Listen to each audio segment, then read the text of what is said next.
What's going on, man? Y'all know who it is. It's KB the Mark. Man, I know a lot of people have been asking about a date for the EP and everything else. So I wanted to give you guys a little snippet. The song isn't finished yet, but it's 95 to 96% done. I want to know if you guys are fucking with the vibe of the tape, if you really like the song, and even if you don't like the song and you want to give me critiques, criticisms, let me know in the comments what you think about it and what changes you think I need to be made. But without any further ado, Camille Salamander, I would like to present Buckle Bomb, the exclusive sneak peek into my EP, KB the Mark, WBPTV's Top Heel.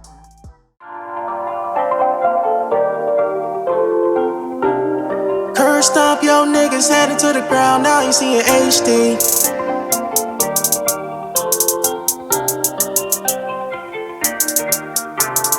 I'm a visionary, revolutionary, bitches really wanna change me. Curse stomp, yo niggas heading to the ground, now you seeing HD. Biggest stage of my sport, out of main event, this shit don't really faze me. Multi-time champ, money in the bank, losing shit just ain't me. I'm a visionary, revolutionary. I'm a visionary, revolutionary. Fuck all that talking, my nigga, let's link. Bring your bitch ass up the street. I'm through with the talking, I'm done with the beef. I'm thinking about airing it out for the free. All of my people, we know where you be. If you seeing our cars and someone pay the fee. My niggas want this, so I call it a feature. Knock your ass out thinking it's nice to meet you. Glorified killers, my team beat the case. If we don't beat them, it's no hesitation. We losing the guns and doing the time. My family plan, put them all on the line. They seeking retaliation for my past aggressions. Pull up with the reverend for their indiscretion. Read the last rites before I thank the reverend. Like a fire sale, the way they cleared the section life. I'm a visionary, revolutionary. I'm a visionary, revolutionary. I'm a visionary, revolutionary. Bitches really wanna change me. Curse stomp, yo niggas heading to the ground, now you seeing HD. Biggest stage of my sport, out of main event, this shit don't really faze me. Multi-time champ, money in the bank, losing shit just ain't me. I'm a visionary, revolutionary. I'm a visionary, revolutionary.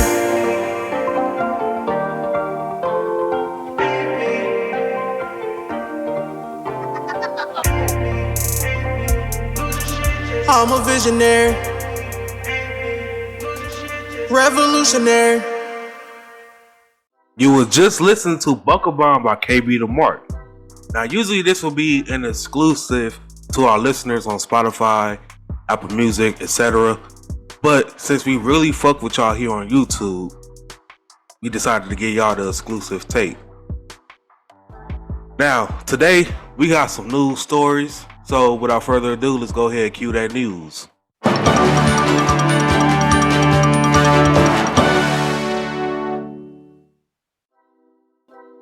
WWE is planning to do more Raw and NXT feuds. So over the past several weeks, WWE has sent main roster stars to NXT to work feuds with top prospects. AJ Styles, he was the first one to make a trip down to NXT to feud with Grayson Waller, which Waller also made an appearance on Monday Night Raw.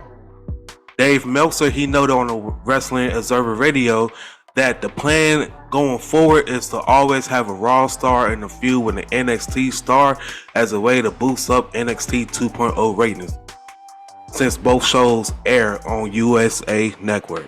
So my question to you, KB, how do you feel about this move? Is it a yay to more main roster talent giving a rub to NXT stars?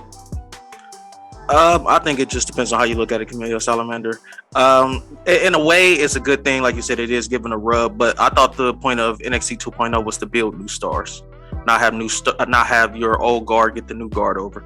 And then it's funny, look at who they're sending down there. They're not sending down, I meing, they sent AJ Styles down there, but AJ Styles has been in the mid card for what, 2 years, or upper mid. So look who they're sending down there. They're not sending Romans down there. They're not sending Seth down there. You know, they're sending Bobby Roode, Dolph Ziggler. Those are the people they're sending down. They send it down. It seems like they're sending down their vets that's not currently doing anything. That's what it seems like. Yeah, I would agree with that. So I don't know. It just depends on how you look at it. I can see both sides. I think it's a dub. Like I said, it just depends on how you look at it. Now, the real test is, are they going to send those main eventers down there? And then if you start seeing those main eventers down there, I don't think that's possible. Because if you send anybody in the main event caliber down to NXT, they're going to watch through the whole roster. If you send a Roman down there, Roman is not picking up no loss. He got to go through at least all of their main event talent. So I think that's why they will stick to at least like a vet who's not currently doing anything important on Raw or SmackDown. Well, not on SmackDown, but on Raw. No, I agree. That's what it seemed like. Yeah. But moving on to our next story, we got SmackDown and AEW Rampage. Their viewers has dropped. The latest edition of WWE Friday Night SmackDown saw the ratings decrease. The show averaged 2.173 million viewers on Fox, which is down from the 2.231 million viewers a week ago. In the important 18 to 49 demographics, the show did a 0.54 ratings, which is down for the 0.56 ratings a week ago, and this was also the go-home show for the Elimination Chamber edition of SmackDown. The live viewership for AEW Rampage has showed a decrease in total viewership, but an increase in the 18 to 49 demographics. Rampage had drew 471,000 viewers and a 0.20 ratings in the 18 to 49 demographics on TNT at the 7 o'clock Eastern Standard Time slot. Last week, the show did a 549,000 viewers and a 0.19 rating, which is the lowest key demo rating since December 31st. However, this week's episode was the lowest total viewership the show has done since December, and likely it's because the show aired 3 hours earlier than it normally does. My question to you, since you are the AEW mark of the channel, are you worried about these numbers? No, I'm not too worried about it. Dynamite is in a dead slot at 10 p.m. and then doing it at 7 o'clock wasn't going to make it any better, especially with the beginning of the All-Star break for the NBA. Mm-hmm. So I'm not too surprised at the numbers. SmackDown is on local television, so that. Let me ask you a question. Go ahead. Was that the reason why they moved to 7 o'clock, because the All-Star was airing on TNT? Yeah, so they had some stuff going on TNT on Friday at 8 o'clock, and it was probably going from 8 to 11. So that makes sense. That makes sense. Would you like to see them back at that normal time slot, or would you like for them to keep it at 7 o'clock if they can? I would honestly want to see them do a different day. Maybe do Dynamite on a Thursday. Rampage. Yeah, I'm sorry. Yeah, Rampage. Have them do Rampage. Friday is already taken off. Yeah, I do agree with that. I do think they should move. If they're gonna keep a 7 o'clock slot or that 10 o'clock slot, I think they should move to a different day where, no major wrestling events is going on. That way they can get the full shine. Because after you watch SmackDown going off at 10 o'clock, you feel me? You kind of don't want to watch no more. You kind of burnt out for the day, kind of. Well, I would say, and plus on a Friday, you want to turn up. Well, yeah, I was gonna say you're trying to stay in the house. Yeah, you're either going in or you're either getting ready to go to work the next day or you're going out. Yeah. So Rampage at 10 o'clock is I've always questioned that time slot. But for 10 o'clock, to me, if you're doing anywhere from 400 to 700 at 10 o'clock on a Friday, that's good enough for me. I'm not asking you to hit 1 million. All right. Moving on to our next story, we got a WWE star re-signed to WWE. Now, WWE had locked down another wrestler to a new contract, and this wrestler is AJ Styles. There has been rumblings last month that Styles was in contract talks with the company, and Fight for Selects reported that a new deal had been reached and he has signed a multi-year deal. Is this good news for AJ?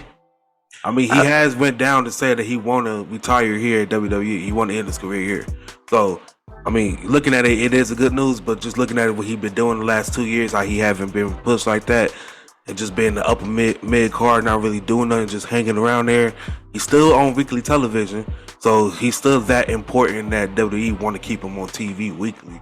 But is it a good move for him right now and everything? Because I would like to see another title run, either with the WWE title or the Universal title with AJ Styles. I would still like to see that. I would honestly, after WrestleMania, depending on if Roman wins, I would actually like to see a Roman and AJ Styles feud. I think that would be good. Yeah, good news for AJ, and I'm glad. Lock down the money. Take care of your family. I think he's making $3 million a year, so that's good. I think AJ Styles is worth a little bit more than 3, maybe 5, just because he's so valuable. You can put him anywhere, and he's going to give you 4 to 5 star bangers in any match if WWE allows him to. I would like to see another AJ and Roman feud. Their first one was when Roman was the babyface. Yeah, they had that amazing match at Elimination Chamber for the WWE Championship. So I would love to see another feud with those two. So I like it, especially with Roman being in this godlike mode that he's in now. So I would love to see that. My question to you is, if Roman beats Brock and he is the Universal and WWE Champion, is that who Roman should drop that WWE Championship to, just to get it back on Raw? To be honest, I heard too many different things about this main event. I'm not even sure WWE know what they want to do. I don't know if they, because I seen graphics of it being a title for title, and I seen graphics of it being a unification. So I'm not really sure what WWE want to do. If let's say if they do title for title and Roman wins and he is the Universal and the WWE champion, and they're not planning on unifying the two, then yes, I would say that. But if they unify the two, I would actually like to see Roman go on a little bit more, because then that means that he's not just going through the SmackDown roster. He has to fight the people on Raw too. There's some people on there that can actually get him a run for his money. So if it's something like that, no, not at this moment. I wouldn't want that to be his first feud. I will say that. I would want AJ to eventually take the title off, and then we get another phenomenal run from AJ. Moving on to our next story, we got Pat McAfee. He says Cody Rhodes is WWE bound. On the episode of the McAfee show, there was a reference about Cody Rhodes, and McAfee would say, "I guess Cody Rhodes is coming to WWE. I guess. Who cares? Him and his little friends started something. It was terrible. We actually went head to head with them on Wednesdays. We beat them a couple different times. Who cares? The hell with Cody Rhodes." McAfee then clarified that he was just joking about Cody, and he will actually say that he's pumped that he's coming to WWE. He will also say if he's coming to WWE, let him come to SmackDown. He would be excited about it. He also joked that WWE should put him back in the Stardust gimmick. So, is this the right move for Cody? Because it seemed like this WWE talk is confirmed to be true. That's what it really seems like. So if he comes to WWE, is this the right move for Cody? What do Cody needs to do to make this run different from his first WWE run? If they're paying him the same money they're paying AJ, I think it's a fantastic move. Secure the family. You got the new baby. So, he's already got money, but it would be better to have more money so you can really, settle down and get ready for retirement. But if I'm looking at it, if I'm listening to all of the rumblings and Pat McAfee saying he should come back as Stardust, if I'm Cody Rhodes, I'm kind of going in there cautiously, because the only thing that could make this Cody Rhodes run great is if he had creative control. But we know good and damn well he ain't getting creative control. So he's probably coming back in as Stardust, or he'll have to revisit the Stardust character.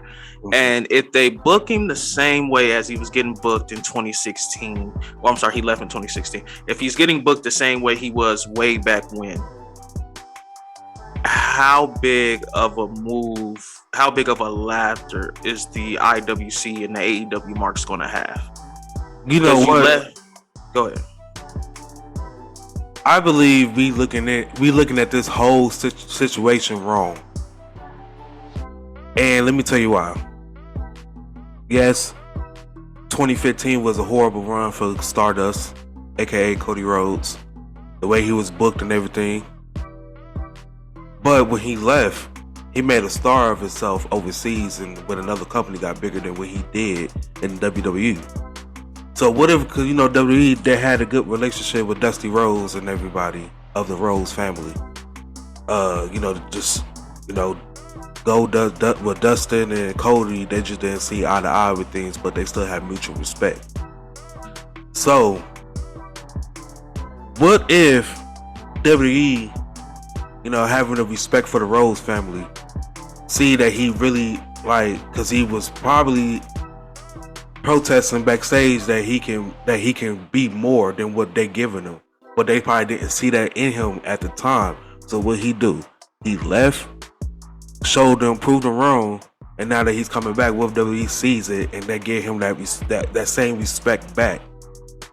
And we thinking that he's gonna be Stardust, he's gonna be in the 24/7 club and all that shit.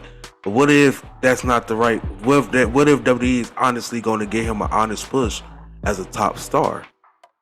What if he's the one to take the belt off of Roman? If Cody comes in and he's the same Cody as he was in AEW, just some little tweaks to fit the WWE, and they're going to push him and take him serious. I think he's the perfect guy to take the belt off Roman. I've said that a couple times off camera to you. If you're booking Cody Rhodes right, he's going to have the same impact he had in AEW. I can absolutely see them taking the belt off of Roman and putting it on Cody. I think it'd be a great comeback story as well. He left, he made AEW, got AEW off the ground, had some falling out with the CEO Tony Khan, and then he comes back to WWE and becomes the Universal Champion.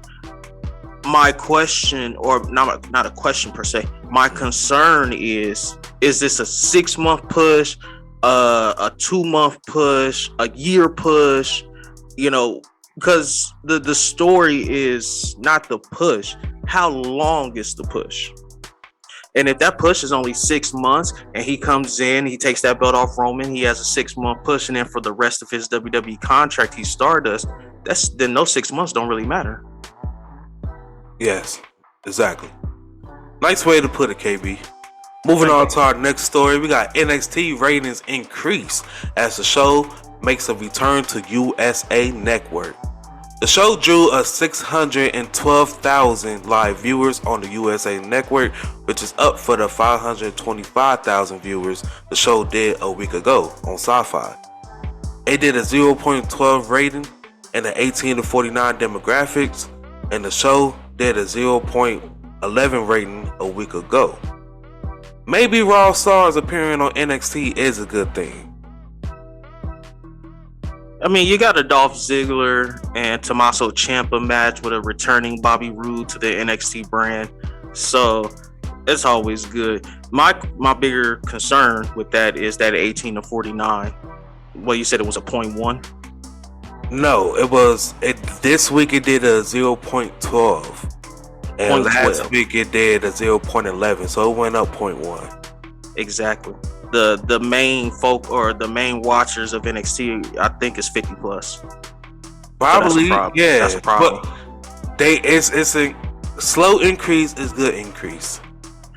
Yeah, but I want to see it. They did more viewerships, but they didn't have any of the young people viewing it. But it did that 0.1% was.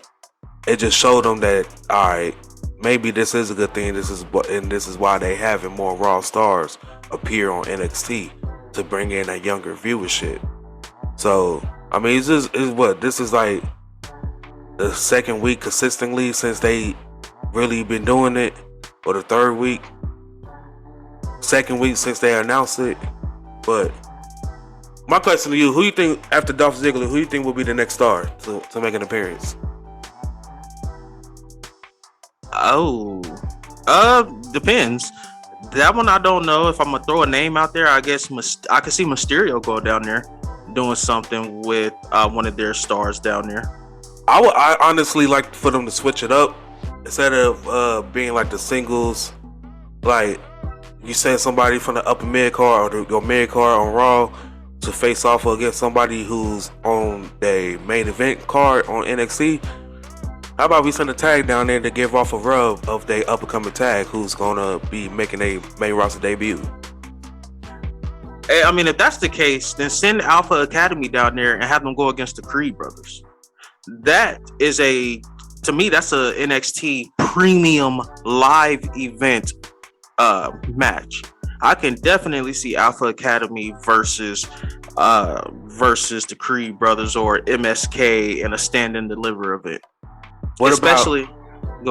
No, go ahead. I was gonna say, especially if you're gonna use the Alpha Academy for like night 2, they can definitely do something at NXT stand and deliver night 1, because that's the same day as WrestleMania night 1. So I can definitely see them doing something to help sell those tickets for NXT stand and deliver. What about any women? You know, if I'm sending any women down there, it'll probably be a Rhea Ripley. I would send Charlotte back down there if and when she's dropped this belt to Ronda, and that's just to get her off of the main roster TV screens for a little bit. I feel like Charlotte has overstayed her welcome.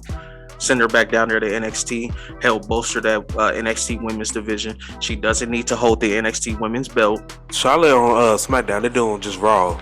Oh, they're doing just Raw? Just Raw, because they both on USA Network, so they're trying to NXT. Okay, Rhea Ripley, and then a returning Asuka. Have Asuka come back to Monday Night Raw, and then a month later send her down there to NXT. I think you need somebody who hasn't been to NXT at all.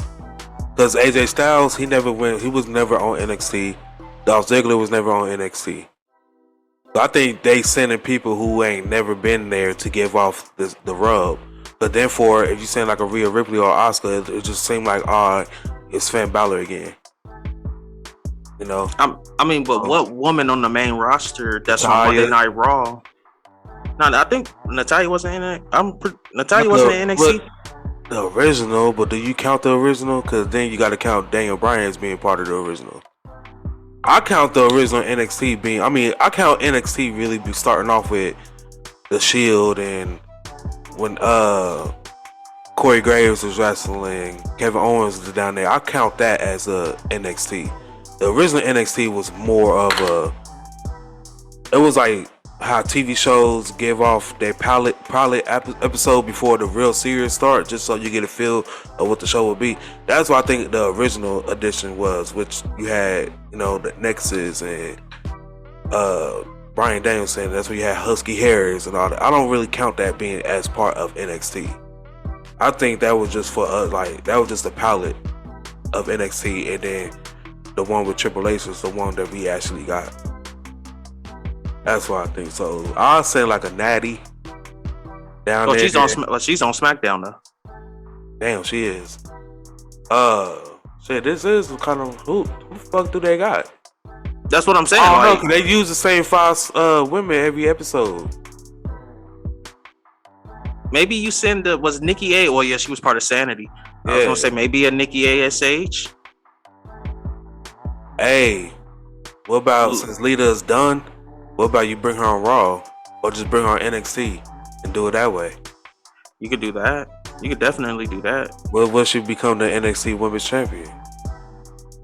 Throw the whole belt away.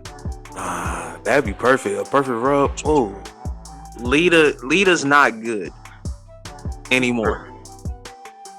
She's not good anymore. Moving on to our next story. Raw had drew in their biggest demo rating since October. This week's edition of Monday Night Raw has seen an increase in ratings. This episode drew an average of 1.825 million viewers on the USA Network, which is up from the 1.602 million viewers last week on Sci-Fi. The 18 to 49 demographic had ratings was 0.51, up from the 0.44 rating last week, and this is a post-Elimination Chamber edition of Raw. This is the highest key demo rating since October 4th. Do you think they just Raw and NXT just so happened to drew in more viewers because that was back on the USA Network, or do you think there's something to this? Like they are actually picking up their ratings? Raw has been getting better slowly but surely, but I'm not going to write this off as any more than speculation of people trying to see if Cody Rhodes would debut after the Elimination Chamber premiere live event for Monday Night Raw. Everybody was just tuning in to see if Cody Rhodes would show up.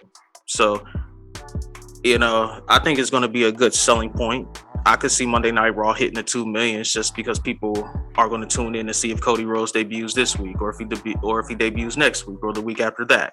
Mm-hmm. But I feel like once Cody Rhodes hits the television, that's it. That's it. Moving on to our next story, we got Buddy Matthews. He debuted on Dynamite. Buddy Matthews, formerly known as WWE star Buddy Murphy, had made his debut on AEW Dynamite as he appeared as the House of Black was attacking Penta El Zero Mitero. However you say it. Go ahead and say it. That is Penta El Zero Mitero. And Pac after losing their tag team match. Now Matthews, he teased helping Penta and Pac, but he attacked them, revealing himself to be part of the Black stable. Matthews, he has been rumored to be AEW bound for months after teasers on social media. Matthews, Black, and Brody King are real close friends outside of wrestling. Now, with all the fights that Buddy and Black had, it's bound that the two had gained respect for each other.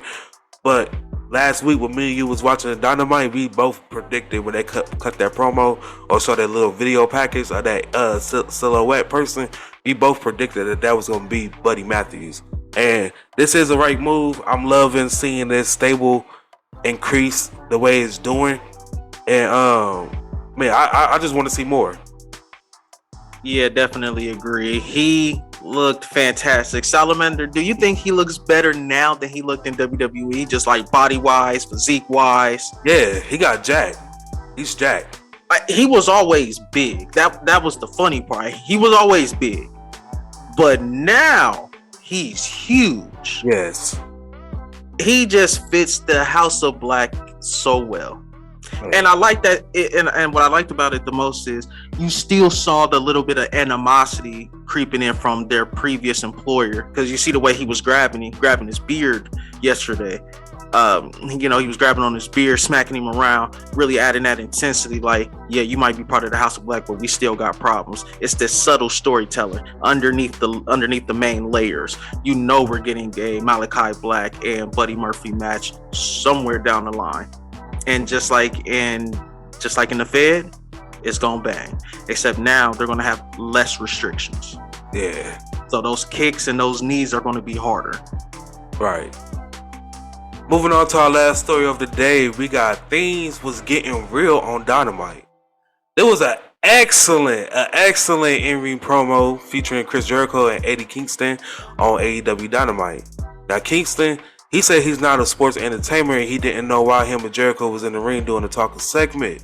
Kingston, he also made a reference to sports entertainment down the street as a reference to WWE headquarters in Stamford that was not far from yesterday's episode of Dynamite that was in Bridgeport, Connecticut.